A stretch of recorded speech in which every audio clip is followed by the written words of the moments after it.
అందరికీ నమస్కారం. అమడుపూర్కి సంబంధించిన అమ్మాయి హైదరాబాద్లో ఉంటుంది, అనుశ్రీ అని. మన వీడియోలు అయితే చూస్తుంటుందంట.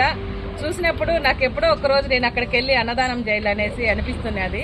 ఈరోజు అయితే వాళ్ళ కూతురి బర్త్డే ఒకటి మన ఆశ్రమంలో అన్నదానంగా చేసినారు.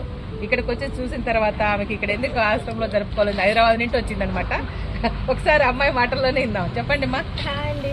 యాక్చువల్లీ ఇది చాలాసార్లు యూట్యూబ్లో చూస్తుంటా. వీళ్ళ యూట్యూబ్కి చాలా బాగుంటాయి. లైక్ అంటే ఇంకా ఇన్స్పిరేషన్గా తీసుకొని చాలామంది ఇక్కడికి వచ్చి హెల్ప్ చేస్తుండాలని కోరుకుంటున్నాను. నాకెందుకో ఎప్పటి నుంచో అనిపించింది ఇలా ఇక్కడికి వచ్చిన తర్వాత చాలా పీస్ఫుల్గా అందరితో టైం స్పెండ్ చేస్తూ చాలా హ్యాపీగా ఉంది. Thank you. Thank you. Happy birthday to you. Happy birthday to you. Happy birthday. Happy birthday నాన్న బంగారు. Smiley.